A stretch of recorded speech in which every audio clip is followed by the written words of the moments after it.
You're listening to Counsel That Cares, a podcast series brought to you by Allan & Knight's Healthcare and Life Sciences team. With more than 400 attorneys practicing across the healthcare industry, members of our Healthcare and Life Sciences team are on the leading edge of industry developments. This series serves as your personal checkup on the multifaceted playing field of healthcare law and business trends.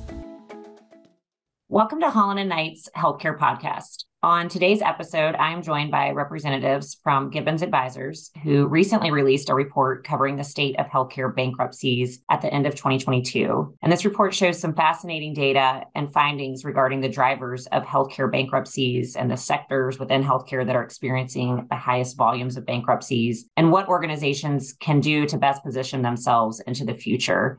I recently interviewed another member of the Gibbins team to discuss this report and the findings specific to hospitals and health systems. And today we are going to turn our attention to the report's findings related to pharmaceutical companies. Joining me are Ron Winters and Allan Shaw from Gibbins, along with Phil Nelson, a partner in Allan & Knight's bankruptcy practice. Everyone, welcome to the show. Thank you very much. Hi, Morgan. So before we jump into the report, I would love if each of you could just take a few minutes to tell us more about yourself and your firm. So Ron, I'll start with you. Sure. Thank you, Morgan. Again, Ron Winters. I'm one of the co-founders, along with Claire Moylan, who we spoke with last week. We're the co-founders of Gibbins Advisors. We're a boutique restructuring firm focused principally on healthcare in middle market cases. We also do some limited scope work on larger cases. Firm's coming up on the beginning of its fifth year. Prior to forming Gibbins in 2019, I spent most of my restructuring career at Alvarez & Marsal, where I worked with Allan. I was there for 16 years, working principally on healthcare cases. And prior to that, I worked as a special assets policy guy at a middle market lender. Excellent. Thank you so much. Allan? Thank you, Morgan. I'm Allan Shaw, and I'm a five-time public company CFO, primarily in the biopharmaceutical space. I've been involved with large companies like Serona when they were the third largest biotech company in the world, more recently at Syndax, an increasingly relevant clinical stage oncology company, which I helped take public. Suffice to say, I know what good looks like. I know what big looks like. I also know what bad looks like. I'm quite entrepreneurial as well, and I can roll up my sleeves and know how to get things done. All said, I've been involved with raising over $4 billion of public and private financing over the years, including several IPOs. I've also been involved with the sourcing, the development, and commercialization of numerous drug products across an array of therapeutic areas. And lastly, I've had the privilege and burden of being a 7-time public company board of director. Used to think audit was the worst part of governance until I got tasked with compensation, which is by far the most thankless part. Great to be here. Absolutely. Great. And then Phil? Hi, Morgan. My name is Phillip Nelson. I am a partner at Allan & Knight. I practice in our bankruptcy, restructuring, and creditors' rights practice group. I've been practicing for about 19 years, joined Allan & Knight back in 2019 from my prior firm. And my experience in a lot of ways, I think, mirrors Allan & Knight generally, which is I've interacted in just about every area of restructuring and bankruptcy work. So I've been involved representing debtors. I've done trustee and creditor committee work. We also do both secured and unsecured creditor representations on a fairly regular basis, even some work in the Chapter 15 international bankruptcy arena as well, including a recent Canadian pharmaceutical that needed to seek Chapter 15 protection after filing a Canadian reorganization case. So fairly broad experience in bankruptcy areas and pretty much anything that is in one way or another touched on a distressed debt of some type. Great. Well, thank you all for those introductions. So, Ron, I want to turn my attention back to you and first get a general overview of the report's findings. Can you provide us with some key takeaways as we broadly look at healthcare bankruptcies in 2022? Sure, Morgan. And what we're talking about now is a report that our firm came out with a couple of months back, sort of reviewing healthcare restructuring commencing in 2019. Allan & Knight is going to provide a link to the report through our website. In the show notes, you can look at it at your convenience. So I think the takeaway that I was going to bring to today's podcast is that in 2022, there was a pretty pronounced increase in bankruptcy filings, pretty quiet. Had been declining since 2019, 2020, there wasn't that much. 2021, there was less. In 2022, there were 46 healthcare restructurings as we follow them, and that would be bankruptcies with at least $10 million of liabilities. About half of them were in There's senior care or pharmaceutical, senior care being skilled nursing, assisted living, independent living, CCRCs.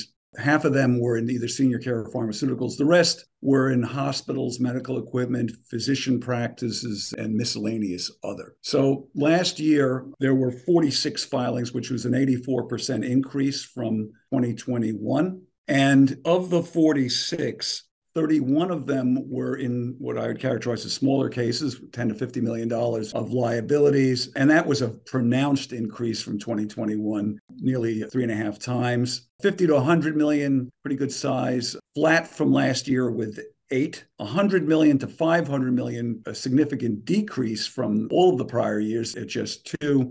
And then very large ones, over 500, there were 5. And that was a significant increase from 2021 and the largest of any of the last 4 years.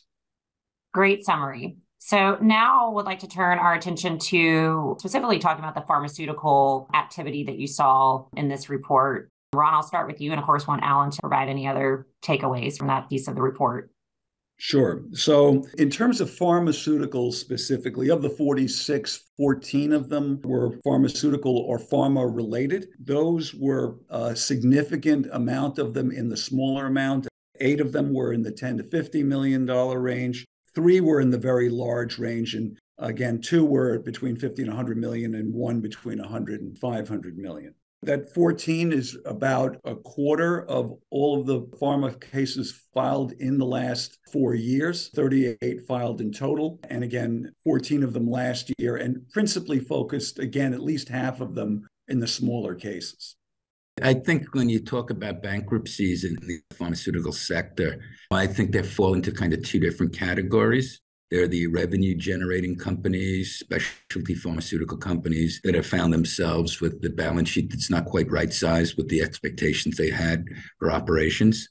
And I think those are probably more prevalent, and arguably there is more of a potential recovery because of the cash flow associated with that. I'd say that a lot of companies in the sector right now are really running into what I would call inability to fund their businesses. They don't necessarily have debt swords hanging over their heads, but the fact is that they just can't necessarily keep their lights on. And I think the market is anticipating that right now. And if you look at the public markets in particular, there's over 200 companies right now that are trading with negative enterprise value. Many of them don't have debt, but you can think of it almost like a reality show terms. They're effectively being voted off the island. And you're starting to see now companies that are deciding to wind up operations. Certainly seeing a few people, some companies that are deciding to give the money back. I'd say that's so far and few between. I would say a lot of them are now looking at reverse merger opportunities. I would also say, given the fact that the IPO market has backed up quite a bit, people are now kind of viewing this as negative enterprise value companies as opportunities to kind of go public through them. When I reflect on the environment and look back, I think it's important to understand how we got here. And, we've had a wonderful, glorious run in the sector for the last 10 years. It's been one hell of a party. When money's free, everyone can look like a rock star. And we certainly saw the excesses of that over the last 10 years. So I would say, we all know how we feel after a night out. Think about it, doing this for 10 years consecutively. These 200 plus negative enterprise value companies are effectively akin to empty beer bottles after a party that require recycling. So, they're neither fish nor fowl. And certainly some of them, the baby's being thrown out with the bathwater. But a lot of them really serve as an opportunity for, I guess, a form of reincarnation or recycling where people can go public. And I'm actually involved with a company that just went public yesterday through a reverse merger. And I've quipped that reverse mergers will be the new IPO during 2023. And there's certainly some evidence of that. But from what I've observed is the biggest rate limiting factor are actually the companies themselves. A lot of the management teams of these empty beer bottle companies are rather contrite. They actually like to continue to pay themselves. They like, their living. And when we've been going through the process of trying to engineer a reverse merger, we kissed a lot of frogs, we shook a lot of hands. And suffice to say, the pushback we got was many of these management teams actually wanted to stay in the seat. It was certainly a breach of fiduciary responsibility. Here you are bringing another asset to the equation. You'd want people to have some institutional knowledge of how to maximize the value of this. And these folks really didn't get it. I'd also take a step back. Is really the phenotype that you want in a management team to lead a company either. And I can speak to the transaction we're in. If they had recognized that the car was running out of gas earlier on, they would have gotten a much better deal on the exchange ratio. But they squandered a year's overhead and certainly did not engineer as good a transaction as they might have otherwise. And when I've talked to people about this, from what I'm getting, it's not just the management teams, it's the boards themselves. You would think a lot of these companies should be running around with their hair on fire. And in many cases, it couldn't be further from the truth. Is that because the board members are not educated on the business itself? I think they're sitting on a lot of cash and they're not seeing the immediacy of the problem. Isn't that commonly the situation? I would say, generally speaking, that's correct. I would say that not always sitting on a lot of cash. I guess a lot of cash is a relative statement for people. Certainly they can pay themselves for the foreseeable period of time. And it seems to me when you have leadership that's more focused on paying themselves as opposed to, kind of swinging for the fences and creating real value, it's not the right leadership. It's wrong on a number of different levels. And to your point, Morgan, why? I would assume that people aren't necessarily always aware of what their options are. And you think it requires a little bit of thinking out of the box. You're thinking about the people who comprise these boards. You think about the operators, they're drug developers. They're not necessarily financial engineers. So when you're talking about a reverse merger, I think you're asking people to do things that are probably beyond their pay grade in some respects. And they don't necessarily understand how they can create value.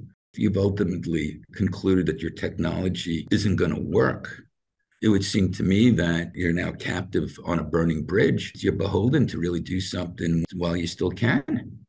Can I jump in here for a second? Tell me if you agree with this. I think we're going to see restructuring activity. It's really on the smaller ones because I think some of these larger ones still have at least a good amount of cash where they're not sort of seeing the end of the road yet. You and I spoke yesterday and you shared with me some research from a month or two ago by Jefferies where they sort of isolated, I think, 24 companies with market cap of 100 million or more where that did have negative enterprise value, as you mentioned. And so I dug a little bit more on those. And of the 24, only 8 of them have debt.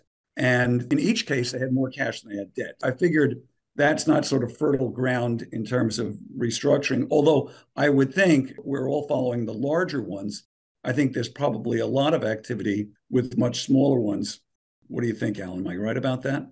No, I think it really comes down to how do you define what is restructuring.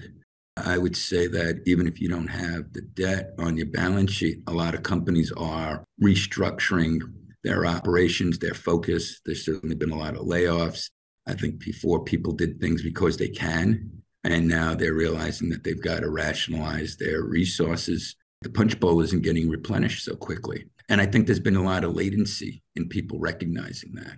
So I think a lot of people are waking up and smelling the coffee this year when they really blew a year where they could have better managed their cash resources. And I think a lot of it had to do with people, for whatever their reasons were, felt that this was just going to be a passing storm. And I think it's really clear that it's not a passing storm. It's the consequences of living high on the hog for the last decade. And a lot of the stuff is zero sum. So a lot of people were sitting around with their fingers crossed and hoping. Suffice to say, hope is not a strategy. And I think in many respects, people are now realizing that they've got to do something. So they are restructuring their businesses, Ron, but it's not the traditional sense in terms of a debt restructuring, but they are working on their cash burn and figuring out how to do more with less. Let me make an observation with respect to the smaller firms, smaller companies that are attempting to develop new medical technology or new pharmaceuticals. It's going to be an opportunity for these larger entities to do some consolidation, to do some acquisition, if they can do it smartly and maybe find a useful product in there, whereas the products they're already pursuing either aren't going to end up going anywhere, or maybe there's some additional technology or some additional products that they can bring to market. For example, a smaller company, what you're going to see a lot of times is not a real restructuring in the traditional sense, but you'll see a Chapter 11 filing that's going to lead to a sale of the assets and then some distribution either under a plan or otherwise to the remaining creditors. But that does create opportunities for larger companies that have the money to spend. I did have a thought, and I wanted to see what you thought of this, which is with respect to some of these larger, better funded, even investment funded companies, I wonder to what extent pharmaceutical space, this sort of tech world fail fast and iterate ideology is driving this lack of urgency that you kind of describe around the efficiencies of the company and the company's ability to actually generate a profit. I mean, this idea of, well, we'll put a lot of assets together and we'll try to discover a useful technology or something we can take to market. But it's really sort of about getting through the process of making attempts, failing and iterating and seeing where that development takes us, and less of an urgency, when interest rates were low, when capital is available, around when is this going to yield something that's going to be a useful product or allow us to generate profitability.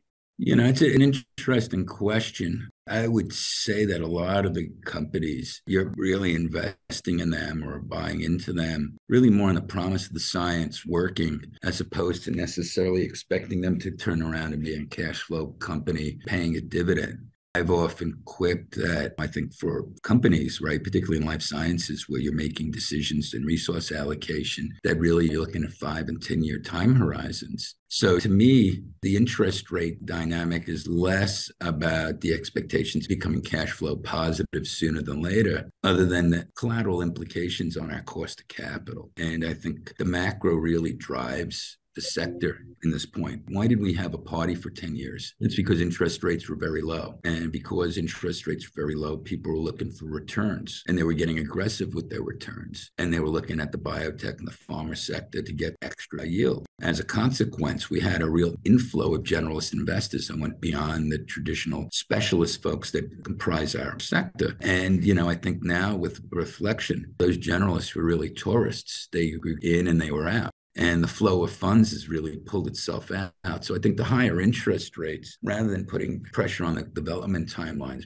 the interest rates aren't going to necessarily change the pace of development itself. I still think capital efficient companies will kill their experiments as quickly and run the killer experiments to get answers, as opposed to turning it into an entitlement. I think there is a way to distinguish that, and good run companies will continue to do that irrespectively. But I do think that because of the cost of capital factor, it becomes much harder to finance a company these days. And it kind of goes back to some of the informal restructuring that people are doing by killing programs, rationalizing, focusing on just one thing. Because right now, the cost of financing is really, really, really punitive. I think it really comes into several sets of flavors. If you have data, which is really the currency of the industry, you can raise money. Maybe not necessarily as effectively as you could do before, but you could still have access to capital. I would say for those who do not have data, it becomes a little harder for folks. And I think it falls into a couple of different categories that companies can go about trying to raise money. If you don't have insider support and you don't have data, you're probably likely going to be doing more of a Band-Aid type of financing, which will fund you to the next milestone. And right now, those financings are extremely punitive. Usually you're doing them at around a 20% discount to where the market's trading. And then these days, they also come with warrant coverage that can really increase the level of dilution. With that said, I've never seen a company go bankrupt from dilution. But the key factor is that dilution is becoming more and more punitive. And I think you're also seeing more of the specialist funds gravitating away from those Band-Aid financings because, those are not holistic solutions for companies. And I think they're really looking at holistic solutions and willing to make bets on selective situations where the technology is really differentiated, where the jockeys and the management team have a history. And they want to make sure you're funded really through all of your valuation inflection points. And that's also going to be very expensive because when you look at these companies, a lot of their market caps are under $100 million now. So to develop drugs, you're raising $50 million, $80 million. Those recapitalizations are going to be hard on companies and hard on investors. I think we're as an industry, no pun intended, but we have to take our medicine and rip that Band-Aid off. You need to capitalize yourself. And I think trying to raise money until you turn over your next card, it's kind of like doing a high wire act without a safety net. There will be some companies, Allan, don't you think, who are already at under 18 months, maybe under a year of cash left, unable to raise money at any price? I mean, those are the ones that presumably have the worst science or the most vulnerable. Am I seeing it the way you do? Yeah. I mean, there's always a market clearing price, but I think it's becoming harder and harder of these companies. Just to illustrate, I think the industry itself has had a little bit of a resource allocation issue. For instance, there's over 100 CAR-T CD19 companies out there. There's absolutely no reason for that.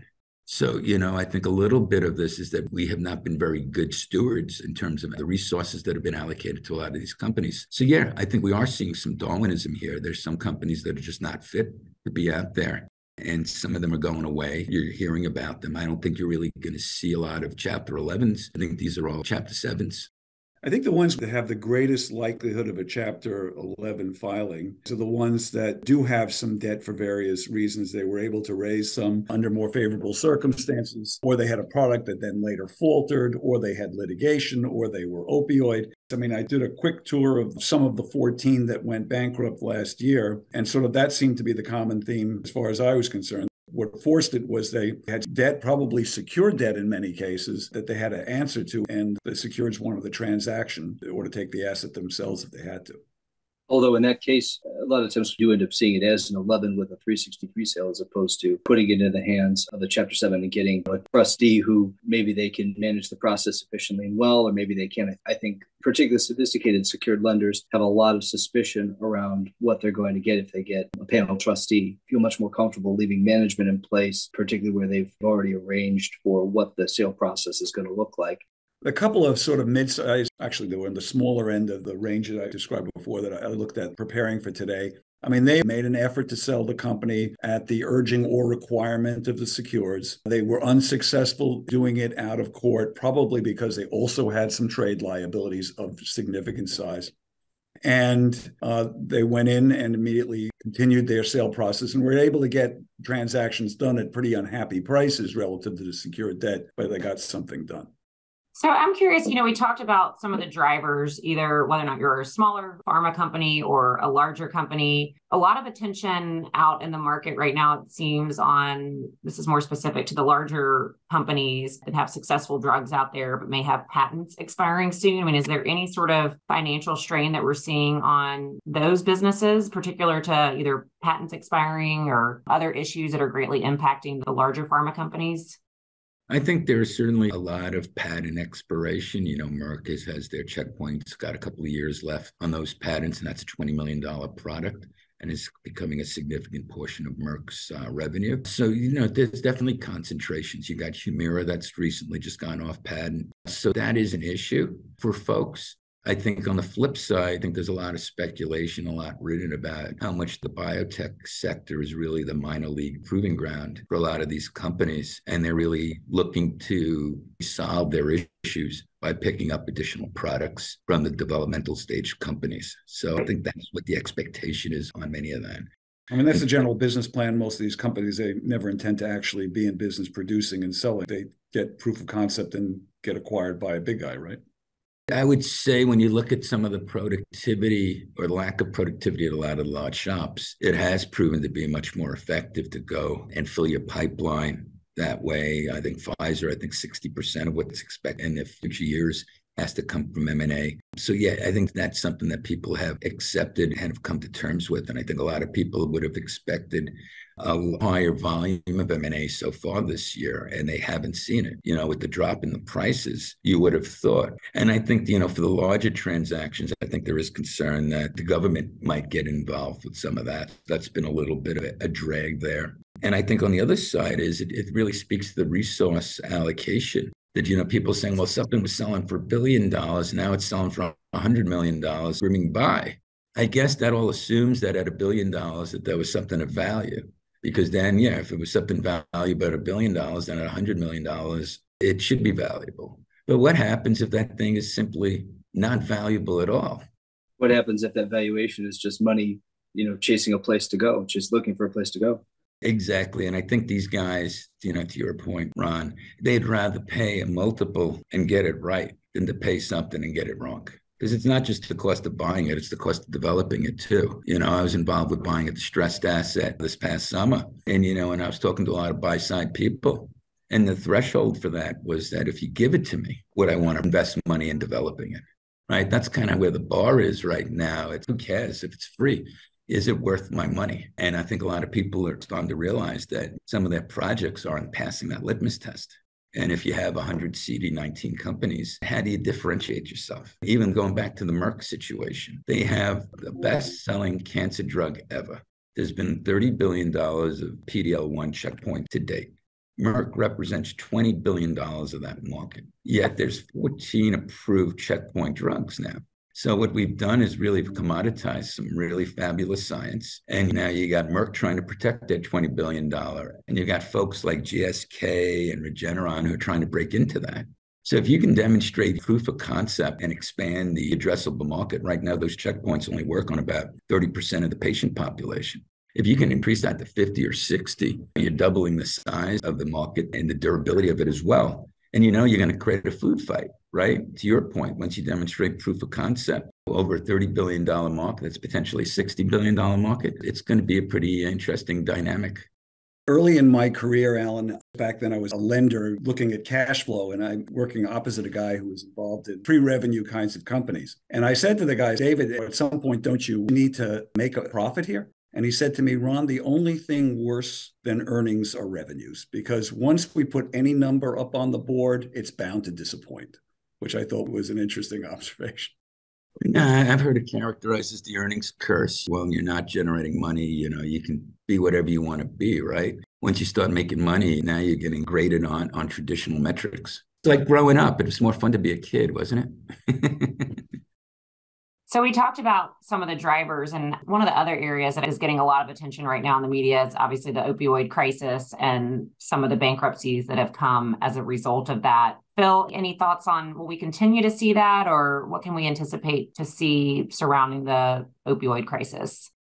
I think that's a difficult question. It feels like we've seen the crest of the wave. There have been several really large cases, whether that's Insys or Mallinckrodt, Purdue, and Endo. But I think beyond that, you're starting to see significant settlements being put in place to resolve this litigation. I don't think that you're going to see a large wave of additional pharmaceutical bankruptcies related to opioids or opioid litigations. Now, could you see one of these entities trying to take advantage of what we've seen in the case of, for example, Johnson & Johnson's talc liabilities with a Texas two-step divisive merger, which is the same thing that 3M has done with their earplug liabilities? Could you see that? I suppose so. But I think the recent Third Circuit decision in LTL, which has sort of drawn into question the ability of a divisive merger DADCO to file for bankruptcy and get bankruptcy protection, I think that would put a lot of limitations on that as a response or as a way of dealing with these remaining liabilities that these entities have. So I think they're likely to try to find a way to enter a settlement and stick to that settlement as opposed to looking for bankruptcy as a way out. Awesome. Okay, so before we wrap up, I, of course, want to talk about more of a forward-looking and solutions conversation. I know the report talked about, quote unquote, self-help that organizations can engage in. Any thoughts or recommendations for entities that at this point are at a crossroads where they need to be making some tough calls? And what are some tips you have on engaging in self-help? I guess I would really encourage people to be, objectively honest with themselves and take their rose-colored sunglasses off. A lot of people haven't experienced failure and they really drag their legs in terms of accepting it. And it doesn't necessarily have to be a failure, but, people do have a hard time coming to terms with that. And I think like alcoholism, you have to identify the problem before it can be cured. And I think a lot of people try to drag their legs and are looking in rearview mirrors. I think you really got to understand and take inventory of where you're at. Also recognize that you don't have all the answers and you only know what you don't know. And you do probably want to expand the circle of friends. I think cash management and resource allocation is really important. And you need to have a strategy of how you're going to get to the other end. And I think you got to also be mindful of the fact that however painful it is, and even if you think your stock is really worth a lot more, you need to get over that and just rip the Band-Aid off and start taking your medicine. Like I said earlier, sitting around with your fingers crossed is not a strategy. Excellent. Thanks. Ron?